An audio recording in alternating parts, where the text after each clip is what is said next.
What's happening, everybody, and welcome back to the Funky Brain Podcast. And we're going to get funky today with a wonderful woman, and I'll introduce her in just a second. But today's episode is brought to you by my good friends Eric Faddis and Lauren Varner of Varner Faddis Elite Legal. VFL is a modern law firm in the Denver Tech Center here in Colorado, specializing in personal injury and criminal defense. They're innovative, client-based, and results-oriented. Free consultation, call 720-770-VFL, 720-770-8335. So our guest today is such an awesome, inspiring woman, sober woman, author, blogger, and host of the Bubble Hour podcast. And she dedicates her life to breaking down the walls of stigma and denial surrounding the disease of alcoholism, which affects well over 50% of the American population. And that's just alcohol. I would offer that most of the other 50% is struggling with some form of other addiction. But we'll talk about that later. But Mrs. Jean McCarthy, how are you doing? I'm well, thank you. Hi, thanks for having me. So, of course, the main reason we connected is our sobriety and recovery journeys. So maybe you could share with our listeners a little about your story, you know, what it was like, what happened, what it's like now. Okay, well, I like to tell people that I was the most boring alcoholic ever. I have no good stories about my drinking days. I really had no fun. I did nothing crazy. What I really was approval junkie, workaholic, other-focused, lost woman. And how that showed up for me was I just hustled all day long. Whatever needed to be done, I did it, plus did a little extra, and the world really rewarded that. The world likes a people pleaser. And there's many opportunities to be taken advantage of or to exploit your skills as a people pleaser. So I was very caught up in that. And I suspect there's a lot of women who can identify with that, you know, as moms, as working women, as whatever realm we're in. If we don't have satisfaction in ourselves, we tend to overdo, look outside of ourselves for satisfaction, and never feel satisfied because we're never, it's a bottomless pit of need. And so that for me caused this real cycle of scrambling and hustling all day. And alcohol became really the brick that I put on my head at the end of the day to quickly go to sleep and get that over with and get up and do it all over again the next day. And looking back, I understand I was self-medicating anxiety because alcohol is addictive. It worked great, actually, for the first few years as a sleep aid and an anxiety cure, or not cure, but number. Yeah. But of course, it's addictive. And so over time, my bedtime glass of wine became 2 or 3, became fish bowls instead of wine glasses. And I found myself really caught in a pattern and caught in a cycle. Then on top of feeling, why is this happening to me? I know I'm working so hard. I'm trying so hard. I'm such a good person. It's all about being a good person. Right. And the gold stars and achieving things. And I'm doing everything right. But I have this secret addiction on top of things. So then I add on top of that imposter syndrome, and it just grew and grew and grew. So I would say I functioned like that for about a decade. And in my early 40s, I just kind of hit a wall where I kept trying to quit drinking every day.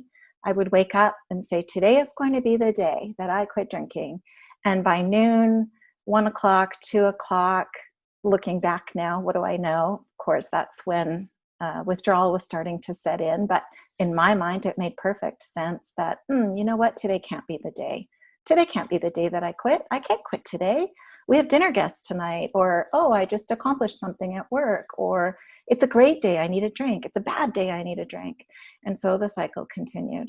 I just had this, I guess, God shot or universal awakening that I was on a trajectory that ends in death for a lot of women. I wasn't anywhere near death, but I knew I was headed that way because I felt like I was in a skid, you know?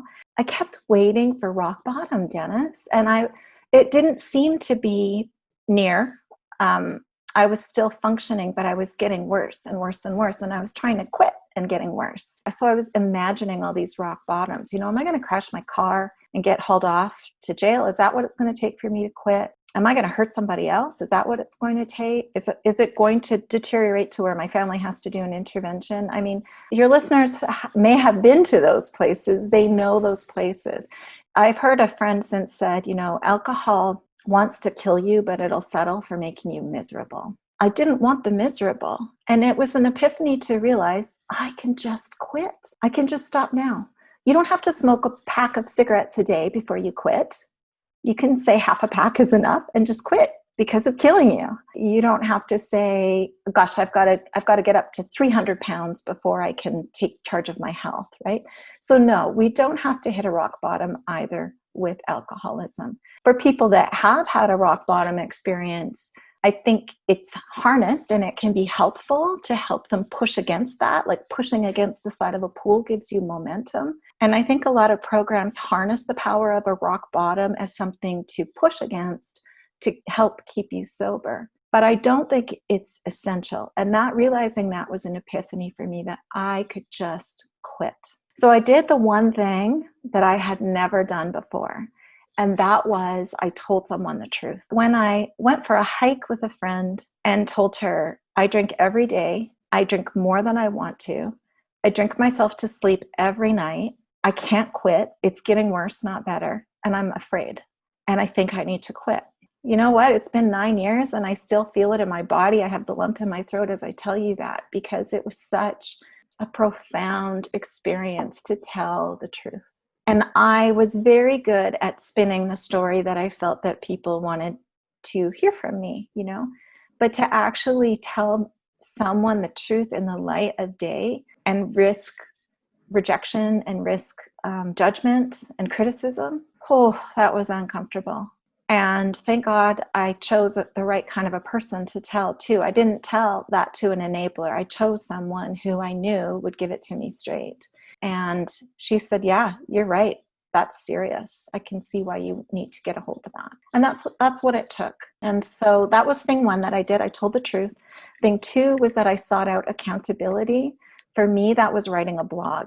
I live in a small city and a business owner. And so my ego was telling me a story that I couldn't possibly go to a 12-step meeting because I was far too important, far too well known. And now I know that that's a little trick that addiction plays on us. So I was scared to go and I didn't go. I now know I could have, and I do now go to meetings and find great support there. But at the time, I sought out support online, and there is support online. For me, it was enough. And so I wrote my story online. I found other people to encourage and support me. And then as a few days unfolded, I started to have this amazing experience that I didn't know I needed, which was other people asking me for help. And helping others is a really great, wonderful, important part of recovery. And so those things unfolded in my life. And the timing was such, it was 2011, that blogs were still pretty happening, and especially recovery blogs, there wasn't a ton of them around. And so my blog UnPickled actually got quite a lot of traction and grew pretty quickly, and is one of the sort of original recovery blogs that's still going. And then I got involved in a podcast a couple of years later, and I now host that podcast where I hold space for people to tell their stories, just like you're doing for me right now. That, of course, is another really important part of recovery, is just hearing our story in other people. Everyone that comes on the Bubble Hour, and I even had this thought myself this morning before joining you, Dennis, was that there's nothing special about my story. There's nothing exciting about it. There's nothing important or proprietary about my story. And everyone thinks that. And they're like, why do you want to hear my story? It's not that exciting. But that's what makes it so important, is that that's right.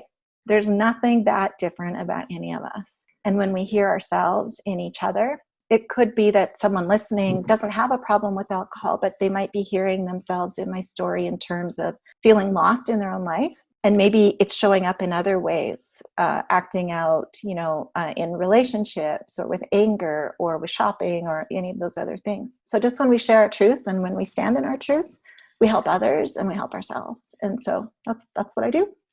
Well, that was awesome. There was so much stuff in there that the main thing, like you said, is that it's important to share your story, because you never know when somebody's listening that is in the same boat and that thinks they're unique, and that they think that they can't ask for help because what are people going to think? Can you share some of those struggles that you had to overcome to get to where you are today? Some things that I have gone through. So in the years since I've quit drinking, my husband and I are business owners, and we had a big home building company, and we were a busy business, and it was a heavy load.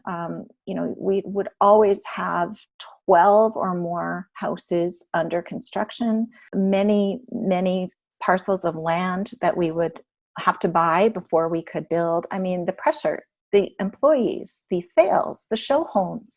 So we saw that our industry was turning and made the very difficult decision to retire 10 years earlier than we planned, which meant 13 people who thought they had another decade of employment with us had to be let go. Our relationships with our trades, who we'd worked with for 25 plus years, we had to let them know that we were going to retire. I mean, this impacted a lot of people. Even though we knew it was the right thing to do, it felt like public failure. And that was really hard. And thank God I was sober. And thank God I had done some work on myself by that point. Because I really think that experience could have really done a lot of damage to me had I still been active in my addiction at that time. Because as I say, my alcoholism for me was a symptom of my codependence, my reliance on other people to tell me who I am. And having worked on that, I wasn't as dependent on my company to be a symbol of who I was. I had to really unhook from that and get into my own life and into my own self and hold my head high and move forward and build a life that's really about me, that's about my family, and that's true. And it wasn't that our company and our business wasn't true. It was that it was an aspect of my identity that I hid behind. And to me, it felt like a suit of armor that I wore all the time. And I felt like imagine if you're wearing a suit of armor and you're sweating inside of it, you'd be kind of like raisiny, as if you'd stayed in the pool too long. That's how I felt.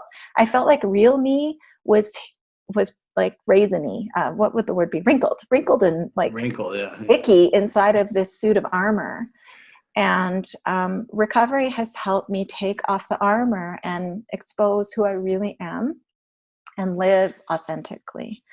And so that really aligned nicely with this enormous career/identity change that I had. So that's one thing. In 2017, my father passed away, and so did my father-in-law within a few months of each other.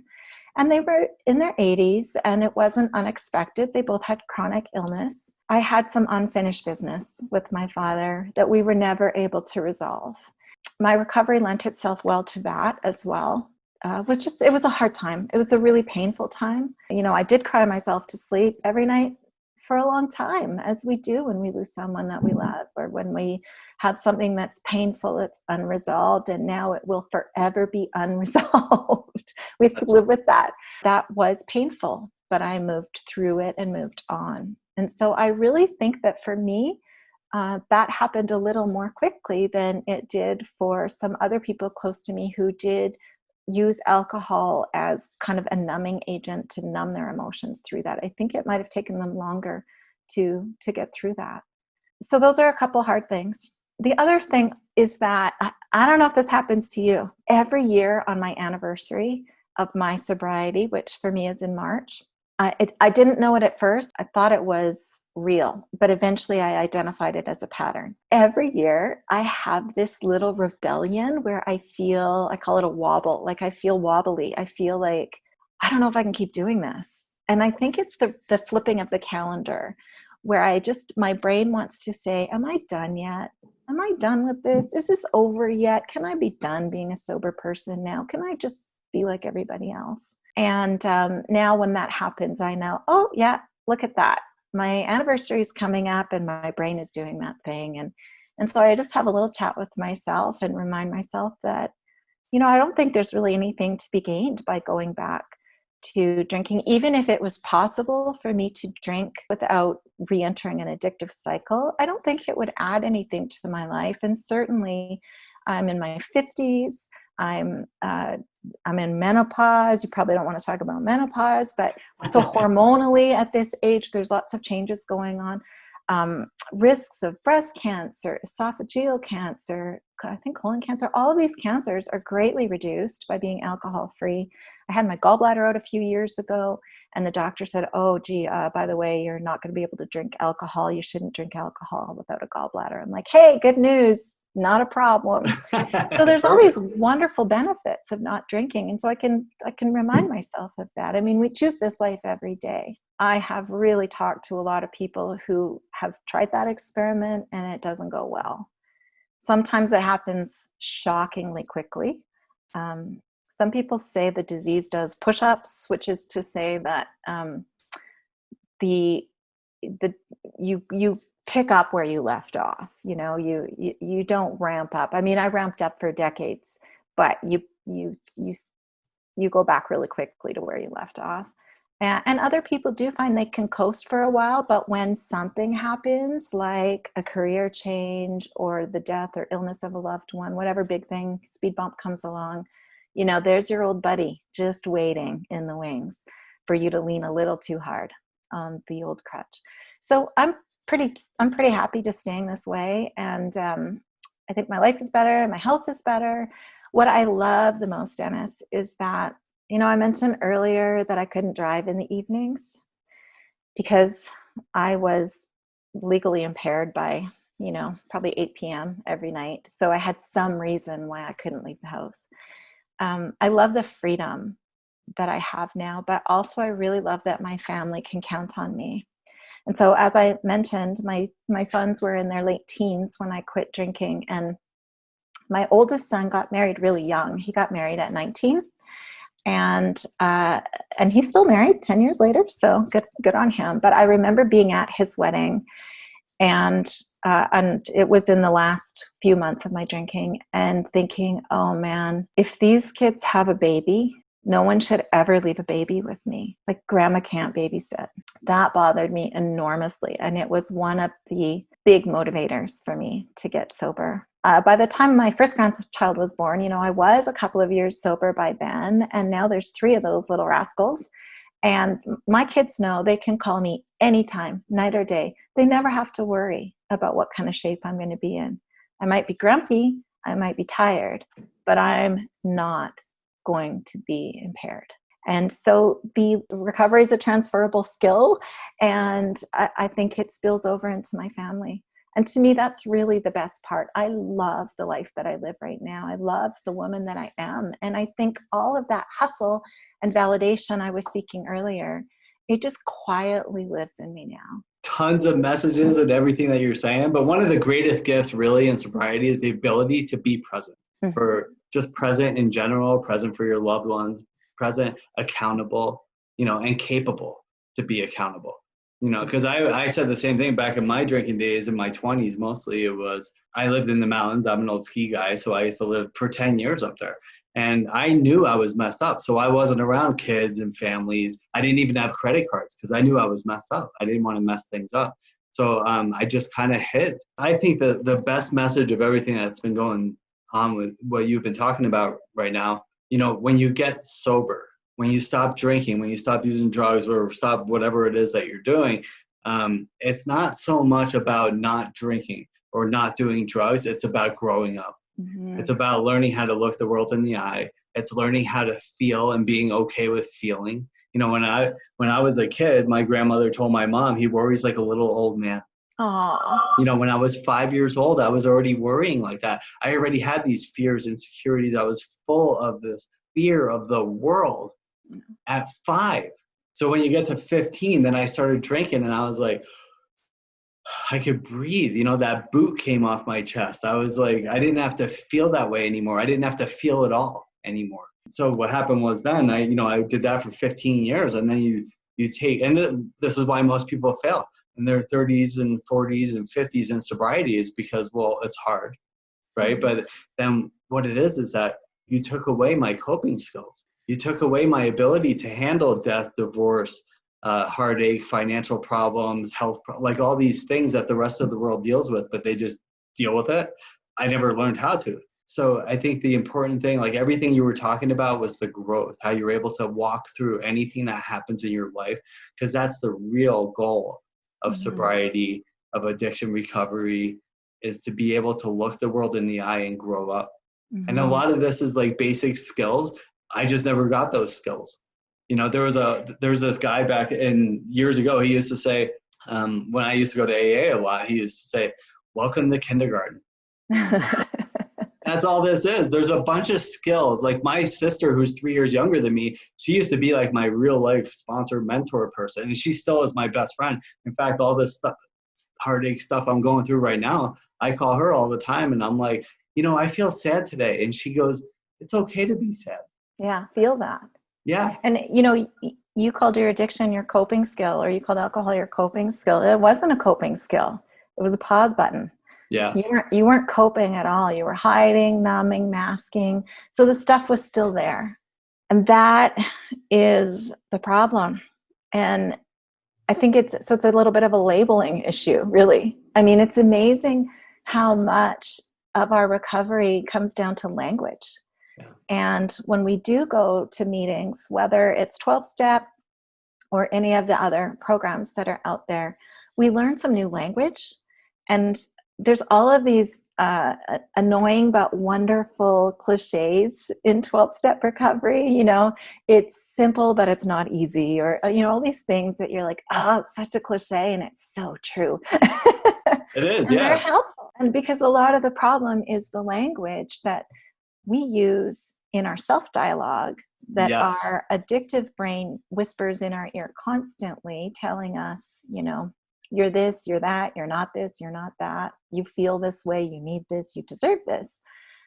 This is fine. You're fine. You know, I mean, isn't that one of the greatest lies ever? I'm fine. But then we also now have a tremendous marketing machine aimed at us. And the alcohol industry has really zeroed in on women in particular in the last few years. And the whole mommy juice and wine culture, and you know, you can go online and there's literally hundreds of tank tops with like funny little, you know, we'll run for wine, you know, cutesy sayings that are all part of this normalization of alcohol culture.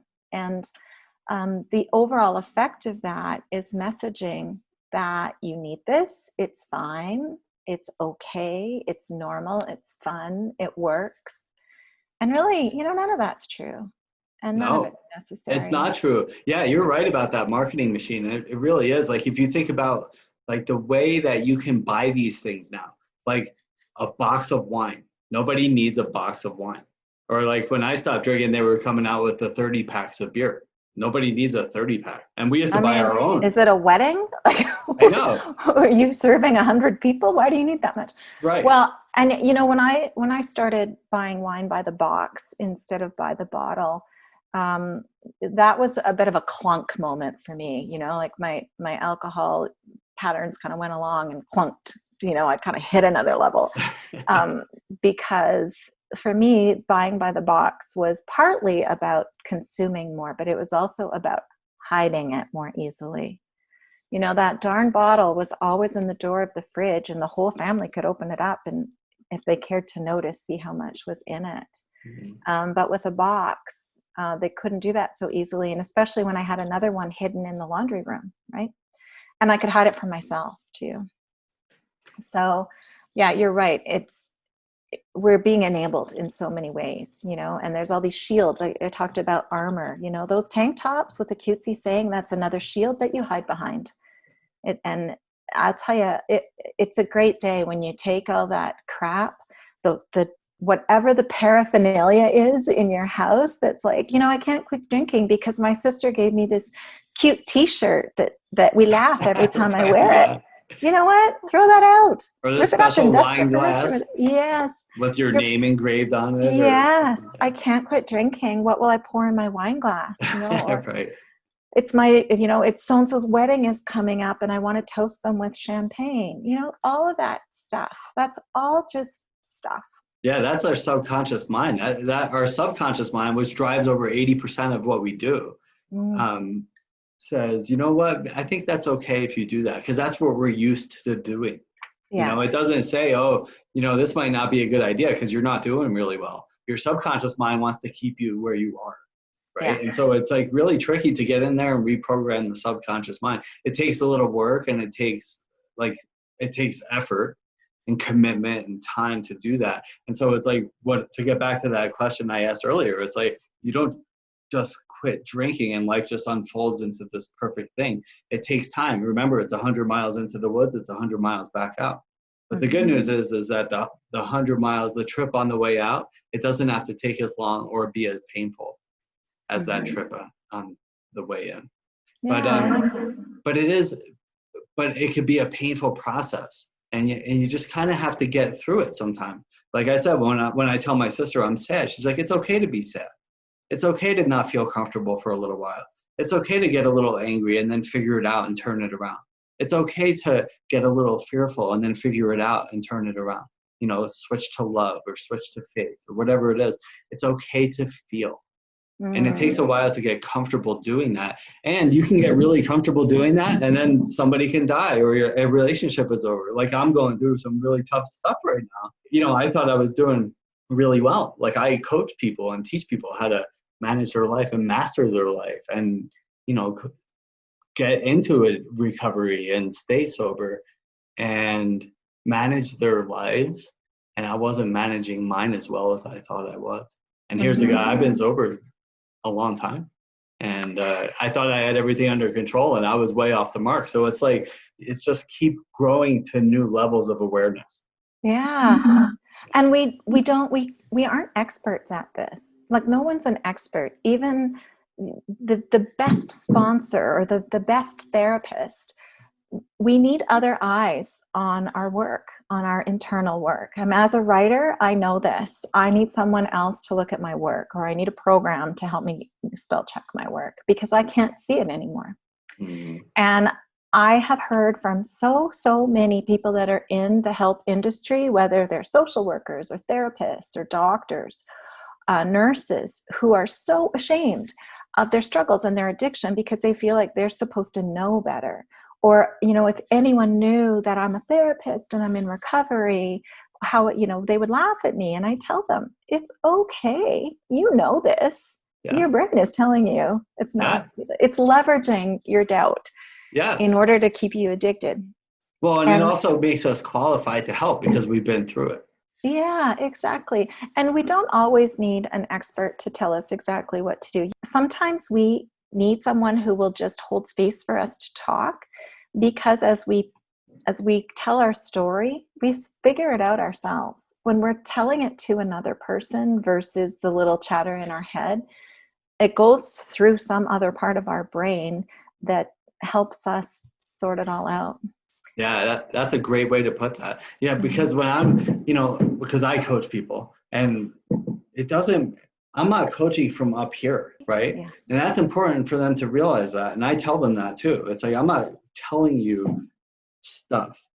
My thing is to guide you, and I love this. There's a great little meme there's this guy down in this hole, and he's like, I don't know how I got in this hole, and I'm never going to get out of here. And then there's a guy standing on top of the hole. And he said, hey, I was in that hole a couple months ago. Here, let me tell you how I got out of there. So that's all this is. We're helping each other get through this.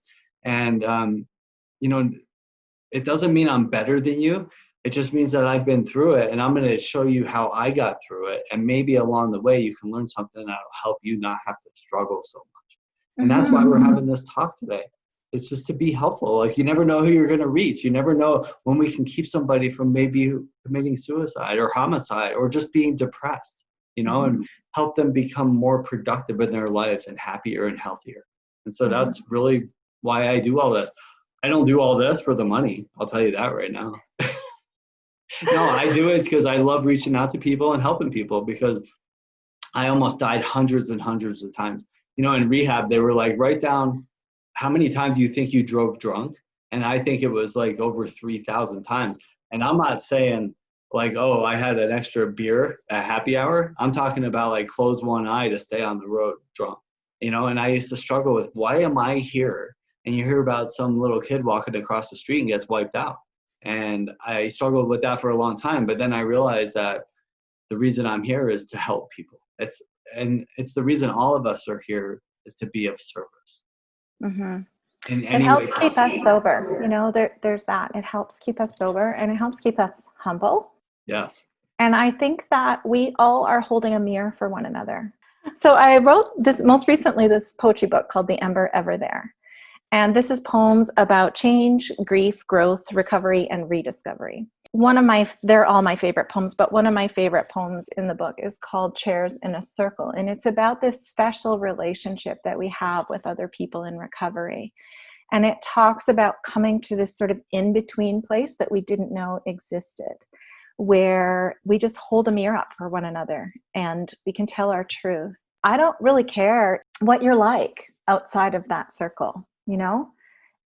If we were family members, it would matter to me what your table manners are, for example. But in that group, none of that matters. And because we're there for one thing, and that is, how are you doing?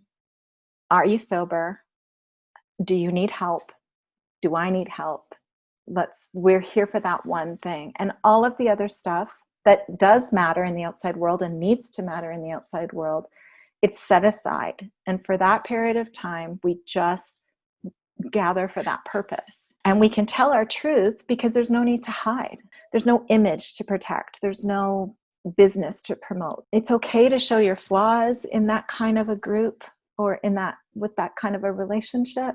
If I see you 6 months from now, I know that you're not going to be the same person I met 6 months ago, because you're a person who's in recovery, which means you're always working on yourself and you're always trying to grow or trying to stay aware and on top of the things that you need to work on. Whereas your family will be like, oh, Dennis, you were always like that. You always used to do that thing and now you're still doing it. Whereas your recovery friends will say, like, how's it going with that thing, right? So we don't want to peg each other. We just are there to see where you at today. Did you slide back a little bit? That's okay. Let's pull you forward. Are you moving forward? Yay. Tell us how you did it. It doesn't exist in the world. It's this in-between space. And it's really special. Anyone that's watching right now or listening to my podcast or your podcast, they're witnessing it. And it's new. It is often new for people. And it's fascinating because, I mean, here we are. We've never met before. And I've told you all of this stuff about myself and vice versa. I mean, there's just no small talk and there's no BS. No, it's an incredible way to have a relationship. In fact, there's a bunch of other people that I've done this with, and we're like best friends now. Like Arlena Allen, she's on the ODAT chat. Love her. She's beautiful. She's like my best friend now. We talk all the time. We're like texting, and just like she's been helping me with my little crisis I'm going through right now. And it was the same thing. Like we had our podcast episode. It was like at 40 minutes, I think. And then we talked for like another hour and a half. And we just sat there and talked. Like we have this connection that's unique and priceless. Well, this has been so awesome. Maybe we could do it again, or I can come on your podcast. Yes. I hope you will. That would be wonderful. But anyway, awesome. Yeah. So again, and I see you have other books in the background there. I do. So I also have another book. It's the first in a series. This is the UnPickled Holiday Survival Guide. And so it is a book about staying alcohol-free during the festive season. And it touches everything from, family events to going out, socializing, telling people about your recovery or not telling them. So it's a really handy little tool as well. And I'm actually working on a whole series of unpickled guides for different aspects of recovery. So there should be one or two of those coming out every year for the next little while. So awesome. Lots of good stuff. Yeah. And so again, your podcast is the Bubble Hour, and where can people listen to that? It's everywhere. It's on iTunes, Spotify, wherever you get your podcasts, you'll find the Bubble Hour. My blog is Unpickled, and that's unpickledblog.com. I'm on Instagram, Jean McCarthy Writes. So Instagram and Facebook are probably the best places to catch me. And my books are on Amazon, or you can order them wherever you order your books. They're ebook or print. Thank you so much, Jean. This has been so awesome. And I look forward to doing it again sometime. And thanks everybody for tuning in to the Funky Brain Podcast. Have a great day today. If you want to talk to either of us, feel free to reach out. We'll be happy to talk. Bye. Thanks for having me. All right. We'll talk to you soon. Thanks, everybody.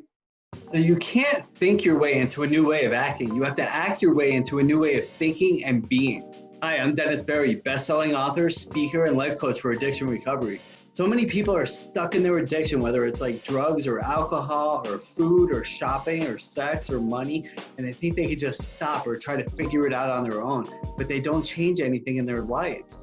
Nothing changes if nothing changes. In order for change to happen, you have to change something. My clients will be like, oh, I'll stop tomorrow, or if this happens, then I stop, or someday I'll just give it up. And then they just sit around and think, and hope for different or better results, but it doesn't happen. You have to take action. Action most people aren't willing to take. People don't become willing until they're in enough pain, me included. And unfortunately, they wait and they wait. And time passes by. Even if you are willing, you don't even know where to begin. And that's where I come in.